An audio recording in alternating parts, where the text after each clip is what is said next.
ठीक है, ये है प्रेसिडेंट और ये है गवर्नर, ठीक ना।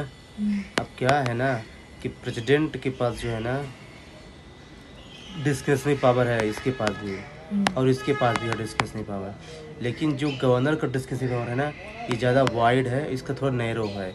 इसका रीज़न ये है क्योंकि जो गवर्नर है ना इसके ये जो है ना अपने बिल को प्रेसिडेंट के लिए भी रिजर्व कर सकता है, तो वो भी तो एक डिस्क्रिशनरी पावर है।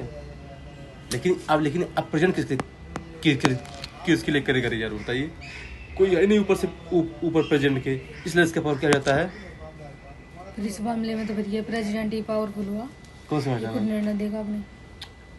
मैं बोल रहा हूँ कि डिस्क्रिशनरी पावर किसके पास है, तो ये बताइए प्रेसिडेंट अपना बिल किसके पास करेगा रिजर्व, ये बताइए। लेकिन अपने पास रिजर्व कर सकते हैं ना प्रेसिडेंट के लिए, तो मतलब पावर यहाँ पे किसकी बात ज़्यादा है, ये सिचुएशन की बात कर रहा हूँ मैं, है ना।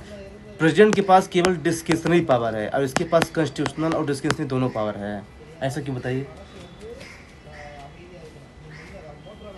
कैसे इसके पास संवैधानिक भी संवैधानिक डिस्क्रिशनरी पावर है और इसके पास जो है ना सिचुएशनल भी है, लेकिन इसके पास केवल सिचुएशनल है, ऐसा क्यों।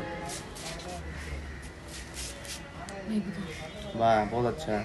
सिचुएशन मतलब जानते क्या है यहाँ पे, सिचुएशन मतलब ये है कि जो प्रेसिडेंट है ना, प्रेसिडेंट है ये बेसिकली जो है ना जैसे पीएम को अपॉइंट करना हो, राइट, तो ये की होगा डिस्क्रिशनरी पावर।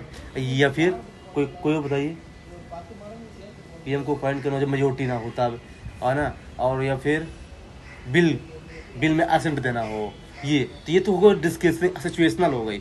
लेकिन कॉन्स्टिट्यूशन वो होती है कि जब कॉन्स्टिट्यूशन भी अलाउ करता है, जैसे देखिए कि अगर हाई कोर्ट का कोई बिल अगर गया गवर्नर के पास, तो वो बिल जो है ना प्रेसिडेंट को पास करना ही पड़ेगा गवर्नर के द्वारा, वो मस्ट है, ये कॉन्स्टिट्यूशनल बोलता है।